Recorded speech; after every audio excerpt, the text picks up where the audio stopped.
ตอนชูกดละก็จะมีข้าเจ้าตำข่าวแบบนี้ได้ซากข้าเจ้าใส่อยากสร้างเฮือนไหมบ่มี7 ปีแล้วเดี๋ยวยังกินเป็นสังกะสีเป็นเล็กเลยทนทานยาวนานเลยเนาะฝนตกนี่ข้าเจ้าก็จะบ่ย่านจนที่สุดลิมาอย่าบ่น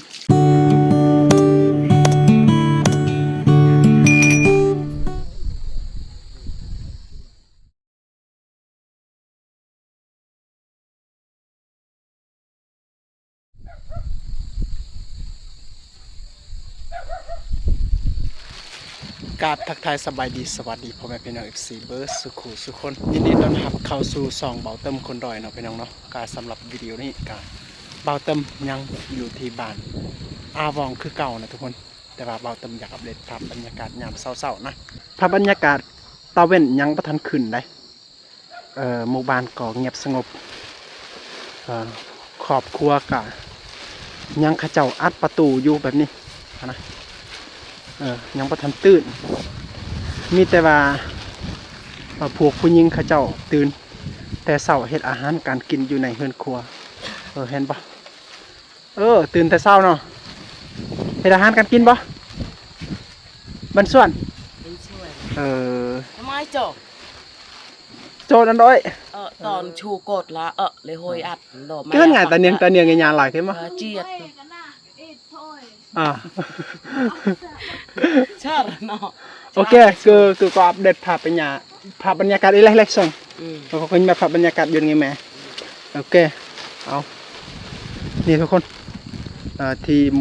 มู่บ้านของข้าเจ้าก็ยังข้าเจ้าใส่คกแบบดั้งเดิมเนี่ยทุกคนแต่ว่าทรงนี้ฮะนะข้าเจ้ายังบ่ทันได้แตกตากข้าวแห้งก็ยังบ่ได้เห็นภาพบรรยากาศตอนเช้าแท้จริงเห็น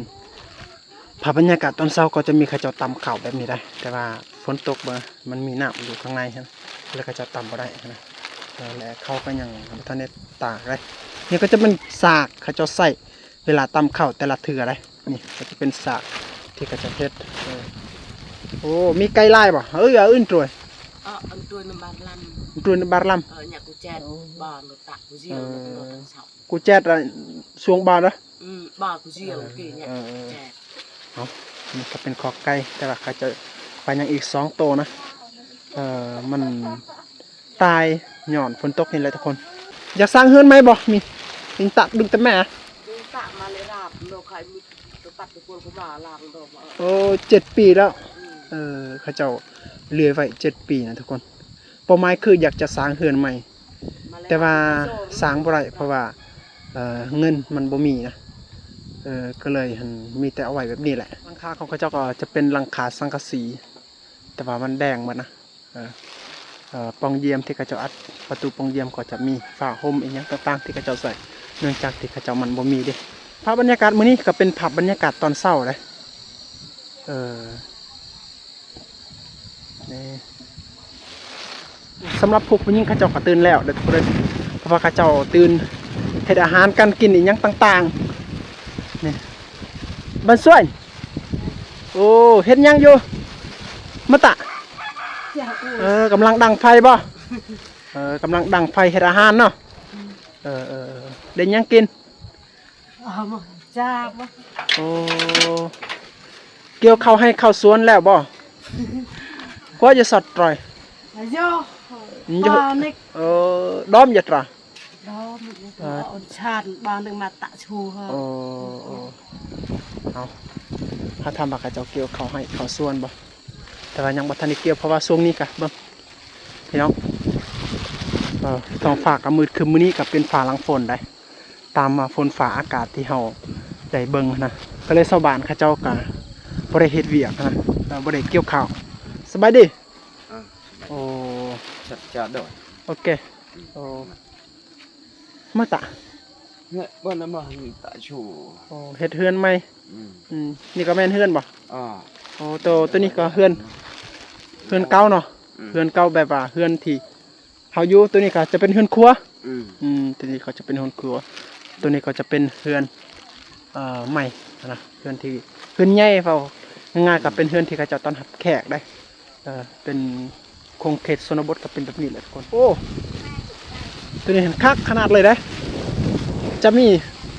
ฝาแอมเป็นสังกะสีเป็นเล็กเลยทนทาน ยาวนานเลยเนาะโอ้ข้าเจ้ายังบ่ทันได้ตื่นนอนได้เป็นช่วย ช่วย ตัวมาอ้ำไหม ทำให้ตุ๊กตา ตัวมาอีไหม เอียบอะไรอย่าง เก้นังไหนเนี่ยตอนเช้าหั่นเฮาเบิ่งภาพบรรยากาศมันน่ะคือแบบว่า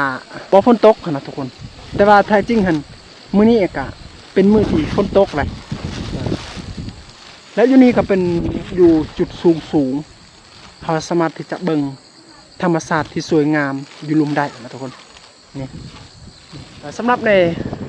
เฮาไปอัปเดตภาพบรรยากาศเช้าๆนี้กันตึงกันเป็นคำขอจาก FC ผู้หนึงเพิ่นว่าเวลาอัปเดตส่วนบทต้องไปอัปเดตยามเช้าๆเด้อเพื่อได้เห็นภาพบรรยากาศมันสดใสนะนี่เห็นบ่คักดีได้ก็จะใส่แบบนี้เลยนะสะดวกสบายเบิ่งหั่นตัวนี้หั่นถ้าสมมุติว่าบ่มีตัวนี้หั่นตัวนี้ไปบ่รอดแหละยามฝนตกนี่แต่ว่านี่เขาเจ้าเฮ็ดแบบนี้หั่นเวลาฝนตกนี่เขาเจ้าก็จะบ่ย่านได้ล้างหน้าล้างตาเซาแท้เนาะเห็นมั้ยตัวมันปลดปลงไปได้อะเยอะๆสิชัด ยกจนที่ชอบ จนที่ชัดลิมาอยู่บน อันนั้นนะก็บนอันนี้แบบบนจ่าย มาปืนย้อนปืนชัด เขานักเบียร์นายชอบก็มาเบียร์เลยได้ยาต่อเลยนะ หัดตรากับมันเด้อ เลยเอาเยอะตะ การเล็กกูเยียนเลยเด็กเลย เลยเยอะตะ เอา ถ้าเราก็ถูกอ่ะ เด็กก็อยู่ในเคสนี้นะทุกคนแต่ละเทื่อนี่เขาเจ้ามักจะซื้อข้าวเพิ่มได้เพราะว่าเนื่องจากว่าข้าวมันบ่ค่อยดีปานใดก็คือเขาทำอ้ายเพิ่นเพิ่นว่าหันก็ยังบ่ทันได้เกี่ยวแล้วก็เกี่ยวอยู่ครึ่งนึงแต่เพิ่นว่าก็ประมาณ 2-3 กะพานี่แหละทุกคนแต่ว่าเฮาทำหันตัวเกี่ยวกับตัวย่างหันตัวได้หลายกว่าเพิ่นว่าก็ตัวเกี่ยวหันหลายกว่าแล้วแต่ว่าได้ประมาณ 3-4 กะพานี่แหละทุกคนน้อยเพราะว่าพระเจ้าตั้งอยู่ในเนินภูนี่นะยามสวงฝนแห้งนี่หรือว่ามีลมเก่าลมเป็นที่ทำลายเขาของชาวบ้านก็เลยเขามันบ่งามแบบนั้นนะก็เลยชาวบ้านเขาเจ้าได้เขาน้อยนะทุกคนแต่ว่าอยู่ในแค่นี้เขาเจ้าไม่มีไฟฟ้าเด้อเวลาภาพบรรยากาศตอนเช้าหั่นน่ะช่วงนี้เฮามักจะเห็นเขาเจ้าตำข้าวเด้อเพราะว่าตัวนี้ก็จะเป็นครกดังเดิมสมัยแต่กี้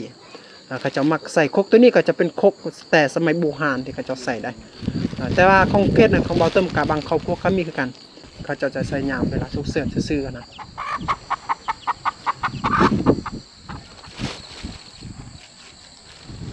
สายไฟก็มีได้ทุกคน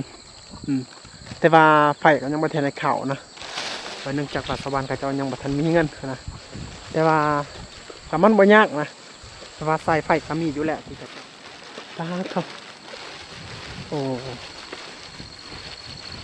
เพื่อนสารของข้าเจ้าก็จะมีข้าเจ้ามักจะมุง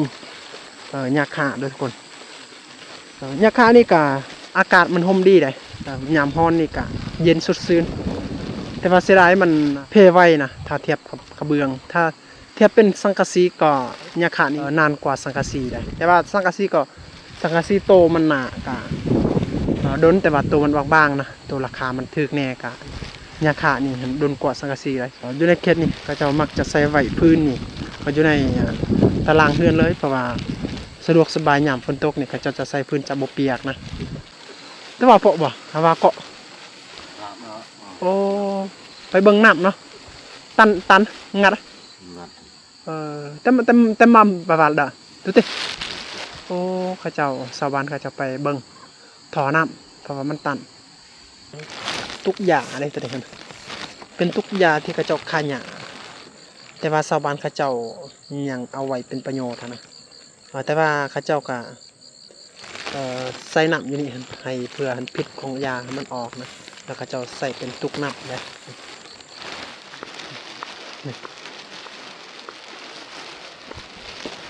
และบนเตียงตราและบนกุกฮะเขาถามชาวบ้านเขาเจ้าหันบริตักเขาบ่เป็นว่ากะตากอยู่นะทุกคนเพราะว่าแต่ว่าเขามันเปียกมันแห้งยากนะถ้าหั่นแห้งเขาได้เห็นเขาเจ้าตำข้าวได้เพราะว่าอยู่ในเขตนี้หันบ่มีไฟฟ้าและบ่มีจักรปั่นข้าวนะก็เลยเขามักจะเห็นเขาเจ้าจะตำข้าวอยู่ในครกแบบดังเดิมนี้เลยได้ทุกคน กาผู้ที่มักตำข้าวนี่ก็จะเป็นลูกสาว ผู้ที่มีลูกสาวก็จะเป็นลูกสาว แต่ว่าผู้ที่บ่มีลูกก็จะเป็นหน้าที่ของพวกผู้หญิงนะแบบนั้นเลยแต่ว่าผู้ที่มีลูกสาวแล้วนะก็พวกผู้หญิงนะก็เขาเจ้ามักจะหน้าที่ของเขาเจ้าก็เป็นเฮ็ดอาหารการกินอีกอย่างแบบนี้นะหน้าที่ของผู้เป็นแม่นะทุกคนเลยตักโดยแกเห็นมั้ยเขาไปประสิทธิ์สัตว์เลย ที่โปะลายเอา เลยโปะบาไปหรือบัตเรือหันตรา